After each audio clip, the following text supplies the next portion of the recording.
शाका Laka boom boom TV serial, जिसकी इतनी popularity होने के बाद भी ये शो बंद क्यों हो गया? और क्या आप ये बात जानते हो कि इस टीवी सीरियल के सिर्फ 4 ही सीजन क्यों बने थे? दोस्तों, क्या आपको याद है कि हम सब ने बचपन में बहुत से मैजिकल और हॉरर टीवी शो देखे हैं, जैसे कि शरारत, सोनपरी, हातिम, आहट, कोई है, शक्तिमान, और इन सभी में से हमारा एक फेवरेट टीवी शो शाका लाका बूम बूम भी था, जिसके रिलीज होने के कुछ ही दिनों बाद उस सीरियल ने हमारे दिलों में बहुत बड़ी जगह बना ली थी। दोस्तों, ये 2000 के समय में बहुत पॉपुलर टीवी शो हुआ करता था और इतना ज्यादा फेमस होने के बाद भी ये टीवी शो बंद क्यों हो गया? और क्या आप ये जानते हो कि इसके लास्ट एपिसोड में क्या हुआ था? और क्या आप ये बात जानते हो कि ये टीवी सीरियल किसका कॉपी है? दोस्तों, हम आपको बताना चाहते हैं कि शाका लाका बूम बूम के टोटल 4 सीजन आए थे और ये टीवी सीरियल 2000 से लेकर 2004 तक चला था। दोस्तों, सबसे पहले शाका लाका बूम बूम सीरियल को डीडी नेशनल पर अक्टूबर 2000 में रिलीज किया गया था और इसके उस समय 30 एपिसोड बने थे और इसमें संजू का कैरेक्टर विशाल सोलंकी ने प्ले किया था। उस समय दोस्तों, लोगों ने इस सीरियल को कुछ ज्यादा पसंद नहीं किया था और इसी कारण से सिर्फ 30 एपिसोड्स में मई 2001 में इस टीवी सीरियल को बंद कर दिया गया। टाइम बीता और स्टार इंडिया नेटवर्क ने शाका लाका बूम बूम को फिर से स्टार प्लस पर लॉन्च करने का डिसीजन लिया with interesting story line and new characters के साथ। और 1 साल के ब्रेक के बाद 19 अगस्त 2002 को शाका लाका बूम बूम का पहला एपिसोड स्टार प्लस पर रिलीज किया गया, जिसमें मेन कैरेक्टर यानी कि संजू का रोल किंशुक वैद्या ने निभाया था। दोस्तों, शाका लाका बूम बूम सीरियल को विजय कृष्ण आचार्य जी ने डायरेक्ट किया था। जी हाँ, ये वही डायरेक्टर है जिन्होंने हमें धूम 1, 2, 3 और ठग्स ऑफ हिंदुस्तान की बेहतरीन मूवीज हमें दिखाई थी। दोस्तों, शाका लाका बूम बूम का फर्स्ट सीजन तो आप सबने देखा होगा, जिसमें कि संजू अपने मॉम डैड के साथ एक सोसाइटी में रहता है। उसकी सोसाइटी में उसके फ्रेंड जैसे कि रितु, जग्गू, चंदू, संजना, ये सब रहते हैं। ये सारे फ्रेंड्स एक ही सोसाइटी में रहते हैं और एक ही स्कूल में पढ़ते हैं। भाई, कहानी तो यहाँ से एक ऐसा मोड़ लेती है जब हमारे संजू को एक ऐसी जादुई पेंसिल मिलती है जिससे वो जो भी पेज पर ड्रॉ करता वो चीज उसके सामने आ जाती और वो जब भी उस ड्राइंग को इरेजर से इरेज करता है तो वो चीज गायब हो जाती थी। यहाँ पर दोस्तों, इस सीरीज का विलन जिसका नाम टाइगर होता है और उसके साथ 2 चमचे चंगू और मंगू एंड उसकी मोना डार्लिंग होती है, जो कि संजू से उसकी पेंसिल को छीनने के लिए कोई ना कोई तिगड़म लगाते ही रहते थे। इस सीरियल के फर्स्ट सीजन में कहानी संजू और उसके फ्रेंड्स, उसकी स्कूल लाइफ, विलन टाइगर और उसके चमचों के इर्द गिर्द घूमती है और संजू रोज नई मुसीबतों से बचकर बाहर निकलता रहता है। फिर दोस्तों, उसी जादुई पेंसिल से एक लड़का झुमरू भी निकलता है जो बाद में संजू का दोस्त बन जाता है और ये सारी कहानियों के साथ पहला सीजन यहाँ पर खत्म हो जाता है। अब दोस्तों, धीरे धीरे इस टीवी सीरियल के साथ बहुत से लोग जुड़ चुके थे, यानी कि इसकी व्यूवरशिप दोस्तों आसमान की ऊंचाइयां छू रही थी। और फिर शुरुआत होती है इसके सेकंड सीजन के साथ, जिसमें हमें स्पेस, एलियन एंड इसके एडवेंचर के अराउंड स्टोरी दिखाई जाती है, जैसे कि कोई मिल गया फिल्म जैसे। कोई मिल गया कॉपी नहीं है, ना ना ना ना, ये मत सोचना। आपको आगे बताएंगे कि ये टीवी सीरियल किसका कॉपी था। इस सीजन में दोस्तों, संजू और एलियन के बहुत से कमाल के सीन्स हमें दिखाए जाते हैं और फाइनली ये सीजन में यहाँ पर एंड हो जाता है।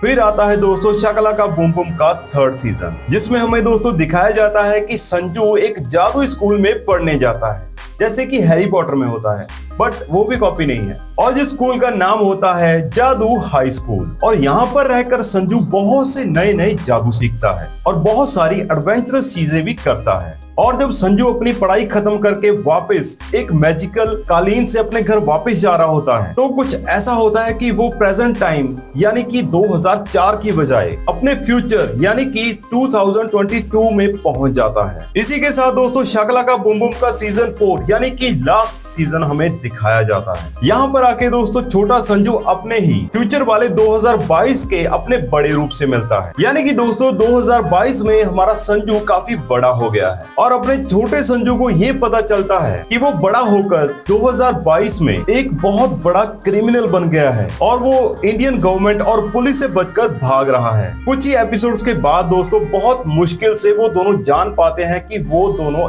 एक ही हैं और ये जो बड़ा संजू है वो उसी का फ्यूचर है। अब दोस्तों, फ्यूचर वाला संजू उस छोटे संजू को पूरी कहानी बयान करता है कि आखिर वो संजू, बड़े वाला संजू कैसे एक क्रिमिनल बन गया। यहाँ पर कहानी अब फ्लैशबैक यानी कि 2004 में जाती है और हमें दिखाया जाता है कि कुछ गैंगस्टर संजू से उसकी पेंसिल को पाने के लिए उसके मॉम डैड को, समझ गए ना, कोई ना कोई तिगड़म लगाकर दोस्तों संजू वहां से भाग जाता है। लेकिन अपने मॉम डैड को खोने के बाद संजू बहुत उदास रहने लगता है। अपने मॉम डैड को खोने के बाद वो अपने दोस्तों के घर पर रहना शुरू कर देता है। लेकिन दोस्तों गैंगस्टर की धमकियों के कारण वो अब अपने दोस्तों के घर भी नहीं रह पाता और संजू का स्कूल में भी पढ़ाई में जरा सा भी मन नहीं लगता और इसी कारण से वो अच्छे तरीके से पढ़ाई भी नहीं कर पाता और इसी कारण से वो क्लास में बहुत बार फेल भी हो जाता है। और दोस्तों संजू का क्लास टीचर भी संजू को उस स्कूल से ही निकलवा देता है। इस सिचुएशन में दोस्तों संजू बहुत ज्यादा डिप्रेस्ड रहने लगता है और वो गुस्से में आकर अपनी मैजिकल पेंसिल को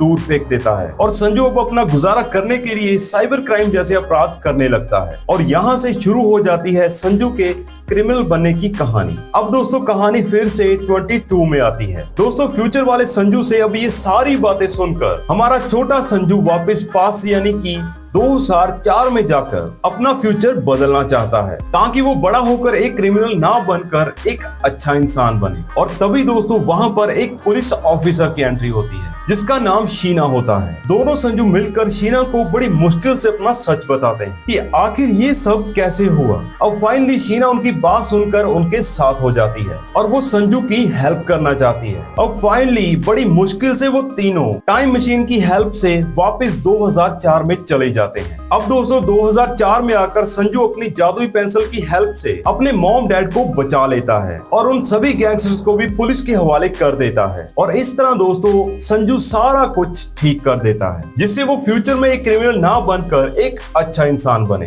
फाइनली दोस्तों शीना और फ्यूचर वाला संजू भी टाइम मशीन की हेल्प से वापस 2022 में चले जाते हैं और फाइनली हमारा छोटा संजू अपने माता पिता के साथ खुशी खुशी रहने लग जाता है। इसी के साथ दोस्तों ये लास्ट सीजन भी एंड हो जाता है और ये एंडिंग दोस्तों उस समय बहुत इमोशनल थी।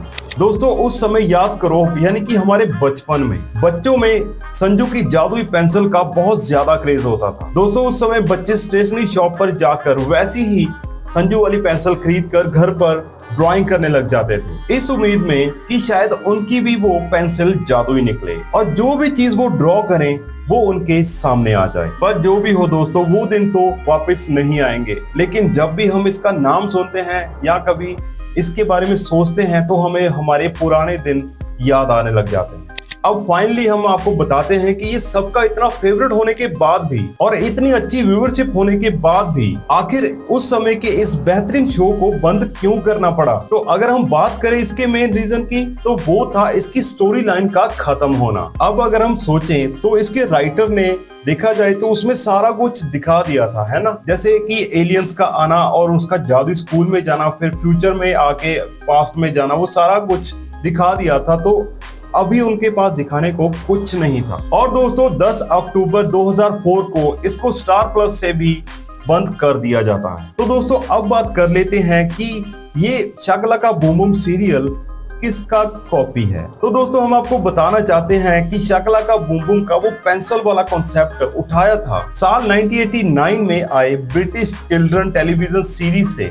उसका नाम था पेनी क्रेयॉन। और दोस्तों आप ये जानकर हैरान हो जाओगे कि इस चिल्ड्रन टीवी सीरियल के भी 4 ही सीजन आए थे। तो अब आपको अंदाजा लग गया होगा कि जो भी राइटर था उसके पास दिखाने के लिए कुछ था ही नहीं, क्योंकि इसका ओरिजिनल के ही 4 सीजन थे। तो आपको ये वीडियो हमारा कैसा लगा नीचे कमेंट करके बताना और आपकी सबसे अच्छी याद कौन सी है शाका बूम बूम की, वो भी नीचे हमें कमेंट करके बताना। और एक चीज और कमेंट करना, क्या आपको इससे पहले पता था कि शाका बूम बूम इस टीवी सीरियल की कॉपी था? और हाँ दोस्तों हम 1 लाख के बहुत करीब हैं, तो आप हमारे चैनल को जरूर सब्सक्राइब करना।